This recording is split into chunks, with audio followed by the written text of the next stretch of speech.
नमस्कार दोस्तों, OCN network में आपका स्वागत है। तो रविवार से राहुल गांधी की एक और यात्रा शुरू हो गई है। पहली यात्रा का नाम दिया गया था भारत जोड़ो और इस यात्रा का नाम दिया गया है भारत जोड़ो न्याय यात्रा। अब एक चुटकुला चल निकला है। चुटकुला ये है कि जिन राज्यों से ये यात्रा होकर के गुजरने वाली है, मणिपुर, नागालैंड, असम, मेघालय, पश्चिम बंगाल, बिहार, झारखंड, उड़ीसा, छत्तीसगढ़, उत्तर प्रदेश, मध्य प्रदेश, इसके अलावा राजस्थान, गुजरात और महाराष्ट्र, ये ऐसे स्टेट हैं जहां कुल मिलाकर के 355 सीटें हैं और 355 में से 2019 में कांग्रेस को मात्र 14 सीटें मिली थी। 355 में से 14 सीटें। भारतीय जनता पार्टी ने 236 सीटें जीती थी इन 14-15 राज्यों में। इसका डिटेल भी बताएंगे, लेकिन चुटकुला ये है, लोग ये कह रहे हैं कि राहुल गांधी और कांग्रेस शायद ये मानती है कि 2019 में इन राज्यों के मतदाताओं ने उनके साथ बड़ा अन्याय कर दिया था। 355 में से केवल 14 सीटें। तो न्याय यात्रा निकाल रहे हैं कि हमें न्याय दीजिए। अब वो न्याय मिलेगा कि नहीं मिलेगा और कैसे-कैसे मुद्दे ये लोग उठा रहे हैं, किस-किस तरह की बातें कर रहे हैं और ठीक ऐसे समय ये यात्रा का आयोजन किया जा रहा है जब पूरा देश राममय है और 22 जनवरी को प्राण प्रतिष्ठा समारोह है, जिसमें करीब 8,000 लोग शामिल होंगे, राम भक्त शामिल होंगे, जिनमें देश की जानी-मानी हस्तियाँ भी हैं। अलग-अलग पॉलिटिकल पार्टियों के अध्यक्षों को भी निमंत्रण पत्र भेजा गया है। करीब 60 देशों के प्रतिनिधि भी इस प्राण प्रतिष्ठा समारोह में शामिल होने वाले हैं। तो सबसे बड़ा सवाल ये उठता है कि कांग्रेस और राहुल गांधी यात्रा पर निकल रहे हैं और जो प्राण प्रतिष्ठा समारोह है, उसका एक तरीके से बायकॉट कर रहे हैं। वैसे तो कई तस्वीरें आ गई हैं, कई वीडियो आ गए हैं, सोशल मीडिया पर इनको पूरी तरीके से एक्सपोज कर दिया गया है कि इंदिरा गांधी, इनसे पहले जवाहरलाल नेहरू, बाद में राहुल गांधी, ये सब जब अफ़गानिस्तान की यात्रा पर गए थे, तो बाबर के मकबरे और कब्र पर तो गए थे।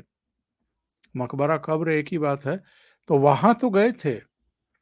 लेकिन भगवान राम, जिनसे भारतीयों की पहचान है और जो राम के साथ खुद को आइडेंटिफ़ाई करते हैं, जब हमसे कोई ये पूछे कि आप कौन हैं, तो हम तो यही कहेंगे ना, भगवान श्री राम हमारे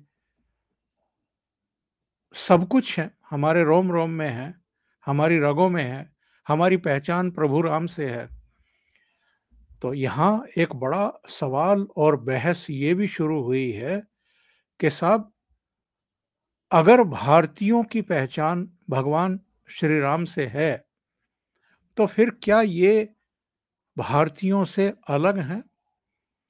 और चूँकि भगवान राम का भव्य और दिव्य मंदिर बन गया है, उसका प्रथम तल तैयार है, गर्भगृह तैयार है, शास्त्र सम्मत वहाँ पर प्राण प्रतिष्ठा भी हो रही है।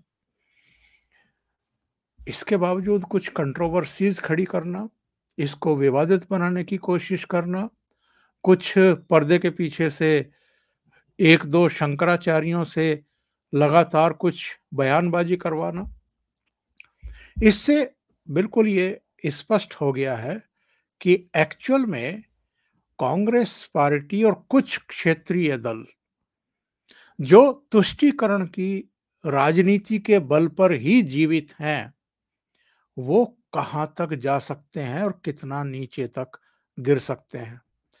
जिस दिन मैं आपसे बात कर रहा हूँ, 16 जनवरी को मंगलवार राहुल गांधी एक प्रेस ब्रीफिंग कर रहे थे, प्रेस कॉन्फ्रेंस कर रहे थे। उसका कुछ फुटेज देखने को मिला है और क्या कह रहे हैं कि हमने किसी को रोका नहीं है।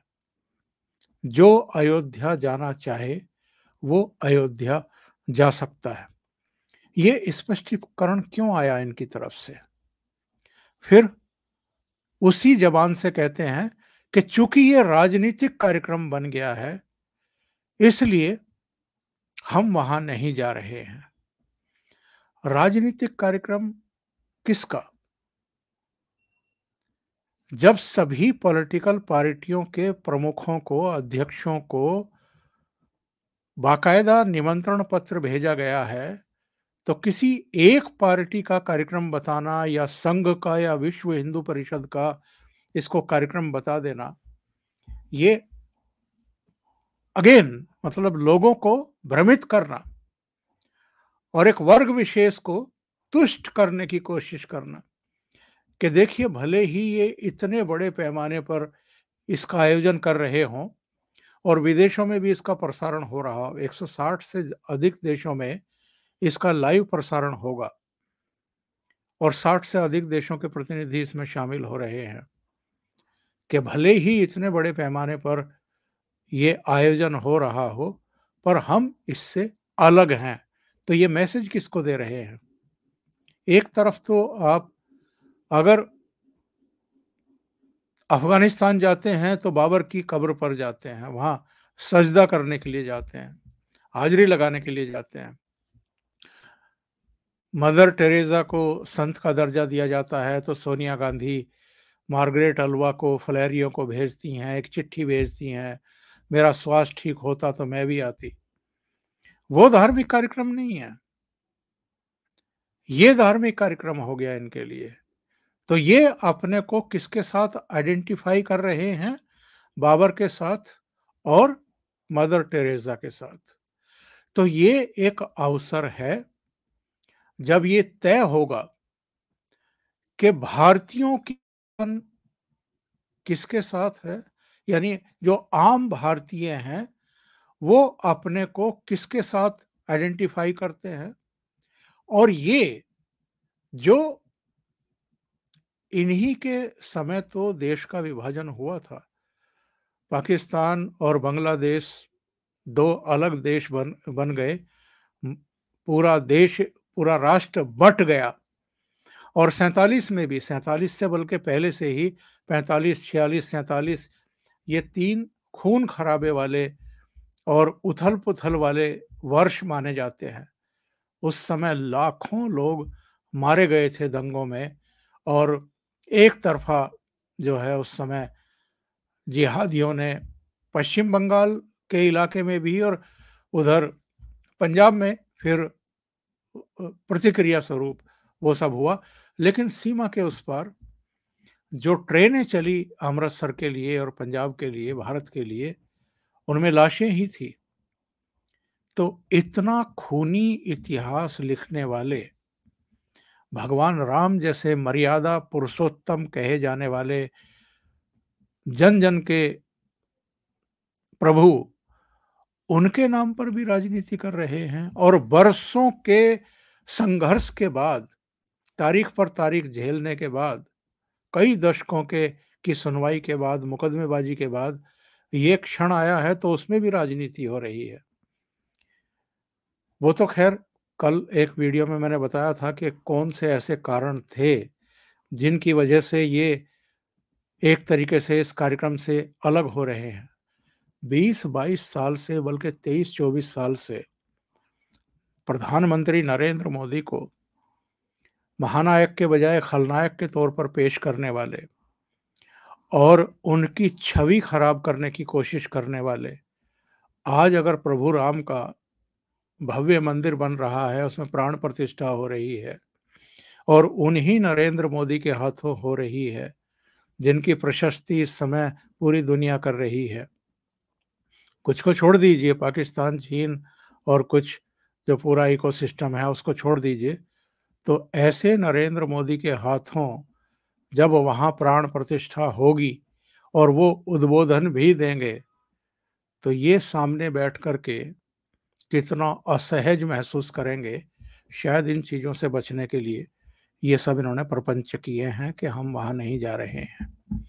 लेकिन बात इतनी नहीं है। इस समारोह की गरिमा को कम करने के लिए और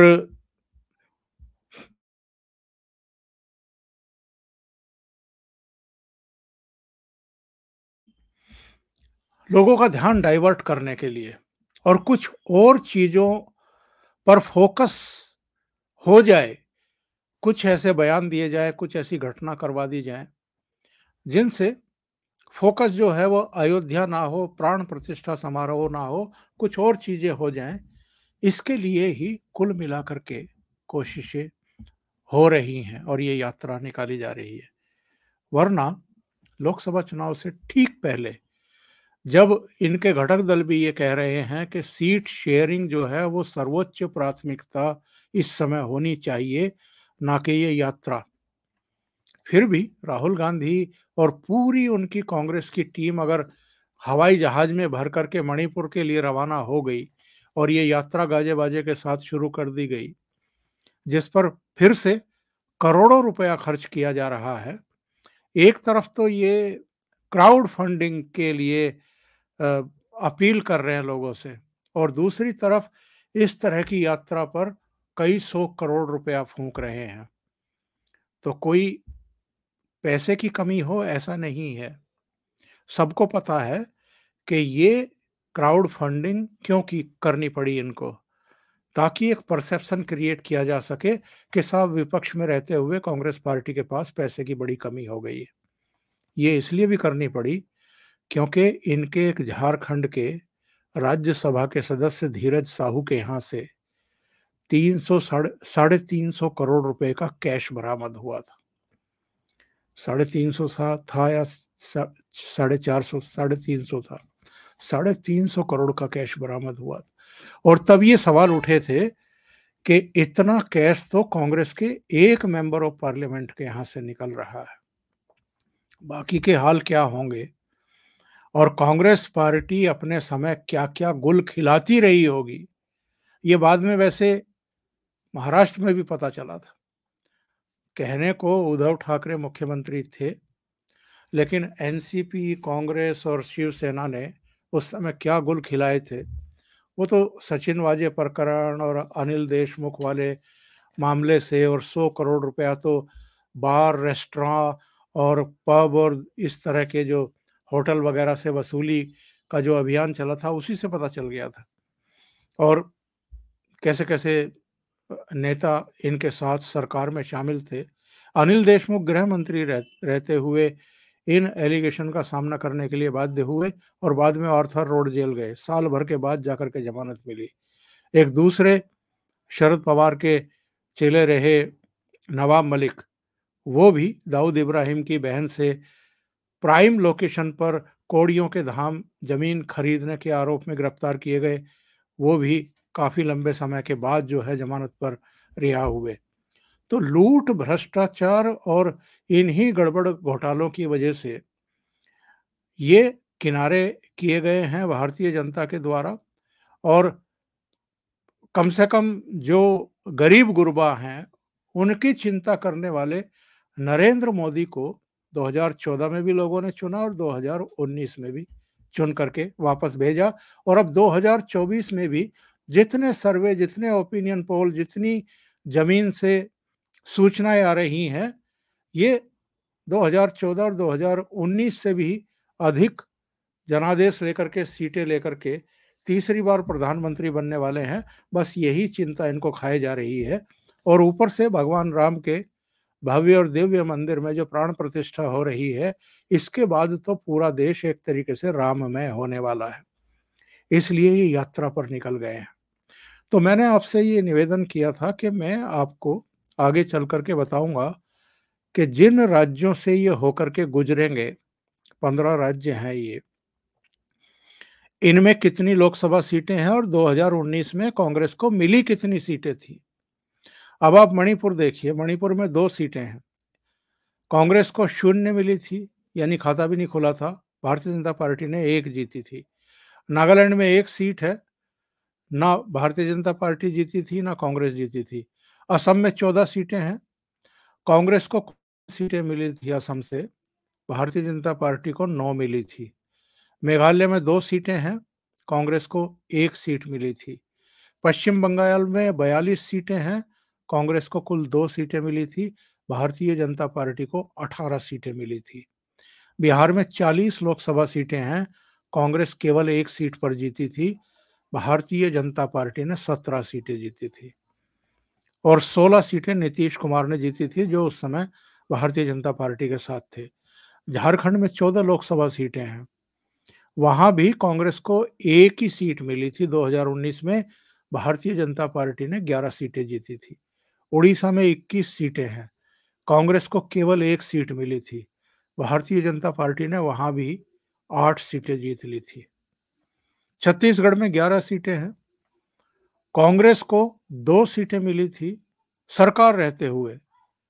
इनकी अपनी सरकार थी भूपेश बघेल की, और कांग्रेस भारतीय जनता पार्टी 9 सीटें जीतने में कामयाब हो गई थी।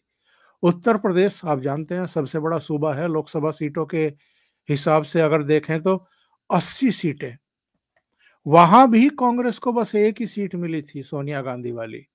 राहुल गांधी अमेठी से अपना चुनाव हार गए थे 55,000 वोटों से स्मृति ईरानी के हाथों।